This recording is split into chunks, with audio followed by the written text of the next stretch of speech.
¿Qué tal, hermano? Feliz sábado para todos, que Dios les bendiga. A mí me tocó comentar la escuela sabática en Apocalipsis capítulo 19, versos 11 al 21. En realidad este pasaje habla acerca de la segunda venida de Cristo, previo al milenio de Apocalipsis capítulo 20, y creo que tiene muchas cosas interesantes, pero voy a destacar solamente algunas que a mí me parecieron las más oportunas para los tiempos que vivimos, ¿no? Y sobre todo relacionadas con la experiencia personal mía de haber pasado por muchas doctrinas y por muchas cuestiones que no trajeron fruto, ¿no? para la vida espiritual.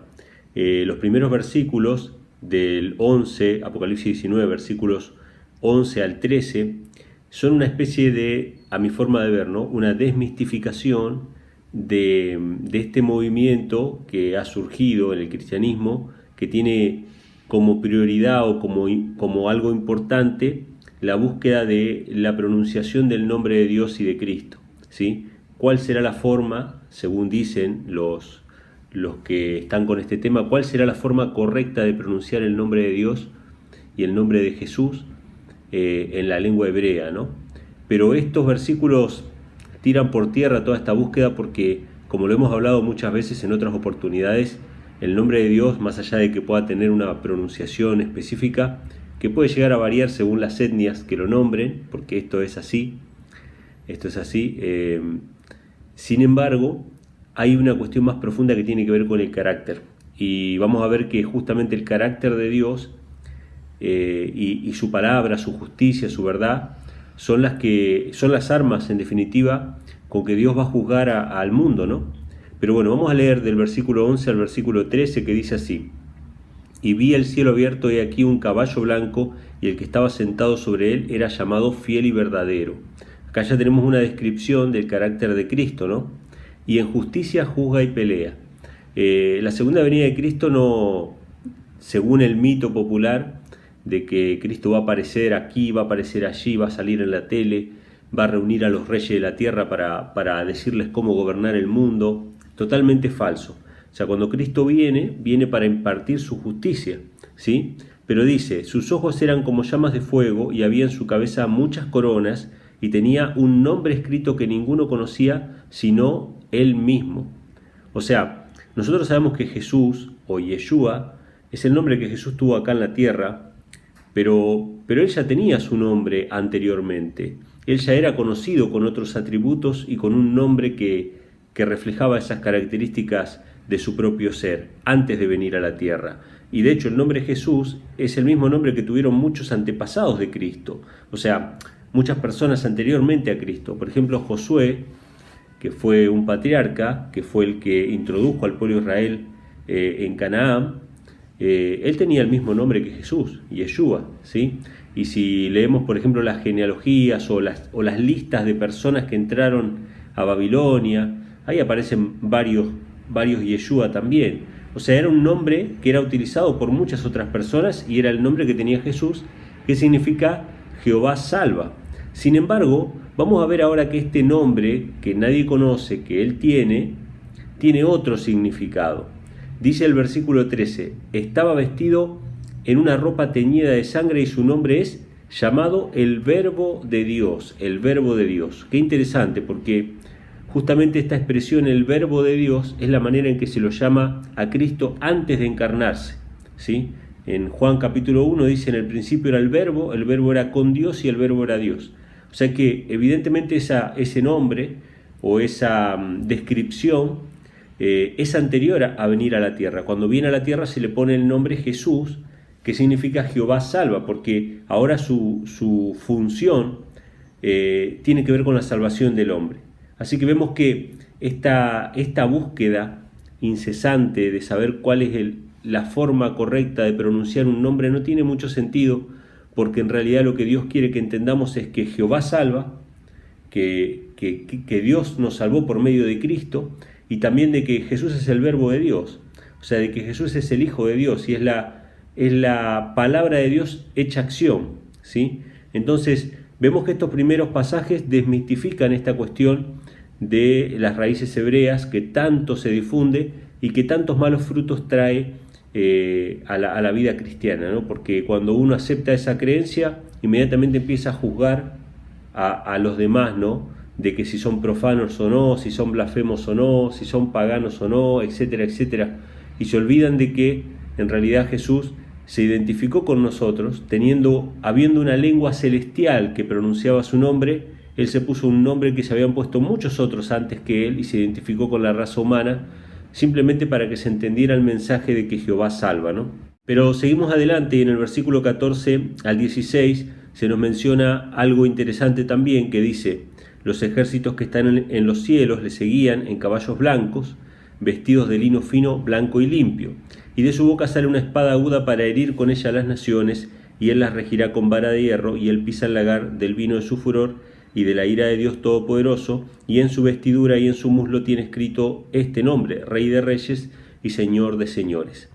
Bueno, la escena que vemos acá es la de una guerra, la de una batalla, un ejército en caballos, ¿sí? Dirigidos por el jefe de ese ejército, que podríamos decir que es el mismo Miguel, que dirige a las huestes celestiales. Siempre que hay una batalla, siempre que hay una guerra, el Rey de Reyes y Señor de Señores va al frente de la batalla, no se queda en la casa, sino que él va al frente de la batalla. Él es el que inspira a los soldados, y en esta ocasión es una guerra contra el pecado, ¿sí? Se habla acá del vino del furor de la ira del Dios Todopoderoso. Cristo es el que va a ejecutar los juicios de Dios contra el pecado, ¿sí? Y fíjense qué interesante que dice que de su boca sale una espada aguda para herir con ella a las naciones. La ira de Dios y la justicia de Dios no es como la justicia de los hombres y no es como la ira de los hombres.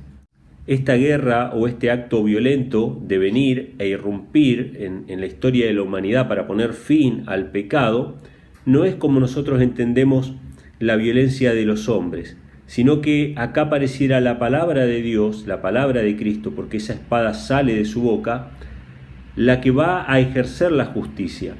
O sea, todos los juicios de Dios van a ser considerados justos y verdaderos aún por los pecadores. La destrucción de los impíos, tanto en la segunda venida de Cristo como la destrucción final después del milenio, son actos reconocidos como justos y verdaderos aún por los impíos, ¿sí?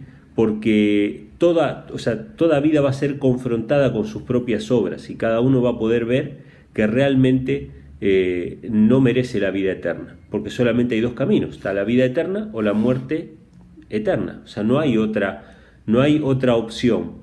Los que no abandonen el pecado van a ser destruidos juntamente con el pecado, pero no sin antes contrastar los hechos de su propia vida con la verdad y con la justicia de Dios. Por eso dice que esta espada sale de su boca. Es la palabra de Dios, es la justicia de Dios que se va a contrastar con la vida de todos los que estén ahí, si han aceptado o no la salvación, si han depositado los pecados a los pies de Cristo o no, y si todavía han abrazado el pecado, y como el pecado ha de ser destruido, obviamente han de reconocer que justos y verdaderos son los caminos de Dios que va a dar final a la historia del pecado, ¿no? En este caso, en la ocasión de la segunda venida de Cristo, y posteriormente después del milenio para la destrucción final. Y el versículo 17 dice: vi a un ángel que estaba en pie en el sol y clamó a gran voz diciendo a todas las aves que volaban por medio del cielo: venid y congregaos a la cena del gran Dios, para que comáis carnes de reyes, carnes de capitanes, carnes de fuertes y carnes de caballos y de los que están sentados sobre ellos,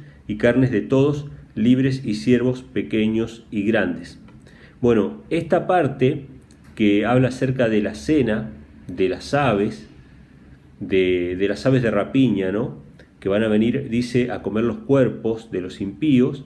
No puede haber confusión acerca del momento en que se da, que es la segunda venida de Cristo, porque hay una referencia directa a esta cena en Mateo capítulo 24, versículos 27 y 28. En ese pasaje, Jesús habla en el versículo 27 de que la venida de Cristo va a ser como el relámpago que sale del oriente y se muestra hasta el occidente, y en el verso 28 dice: a donde estuviera el cuerpo muerto, allí se juntarán las águilas. O sea que estamos hablando exactamente del mismo evento de la segunda venida de Cristo. O sea, básicamente lo que está presentando es un panorama desolador para la tierra. Está preparando el escenario para el milenio, donde la tierra va a estar desordenada y vacía como estaba antes de la creación, con las tinieblas sobre la faz del abismo, que representa a Satanás, ¿no? Las tinieblas que están sobre una tierra desordenada y vacía. En el verso 19 dice: y vi a la bestia y a los reyes de la tierra y a sus ejércitos reunidos para hacer guerra contra el que estaba sentado sobre el caballo y contra su ejército. Y la bestia fue apresada, y con ella el falso profeta que había hecho los milagros delante de ella, con los cuales había engañado a los que recibieron la marca de la bestia y habían adorado a su imagen. Estos dos fueron lanzados vivos dentro de un lago de fuego ardiendo con azufre, y los demás fueron muertos con la espada que salía de la boca del que estaba sentado sobre el caballo, y todas las aves fueron saciadas de las carnes de ellos. Bueno, acá habla acerca de la bestia y de toda la maquinaria que trabajó unida, ¿no?, para oprimir a las naciones, para obligarlas a ponerse la marca de la bestia, a toda esta maquinaria humana que consistía en ejércitos, en instituciones, en reyes, en gobernantes, etcétera, etcétera, que conforman a la bestia, obviamente la jerarquía eclesiástica también que fogoneó ese movimiento, que participó de ese movimiento, que planificó ese movimiento, toda esa estructura llamada la bestia, dice que va a ser ajusticiada también en ese momento, siendo lanzados al lago de fuego. Dice, siendo lanzados vivos al lago de fuego, y después todos los demás fueron muertos, dice, por la palabra o por la espada que salía de la boca de Cristo.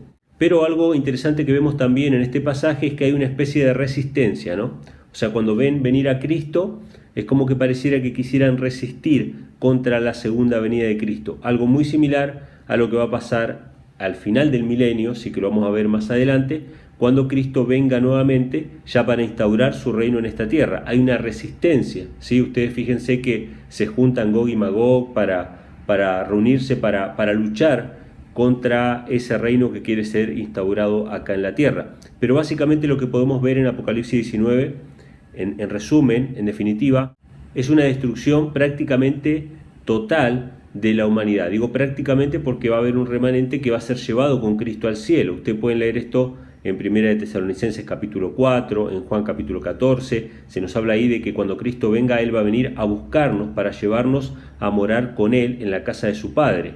Así que va a ser casi absoluta, salvo el remanente fiel, los que murieron en Cristo, que van a ser llevados al cielo.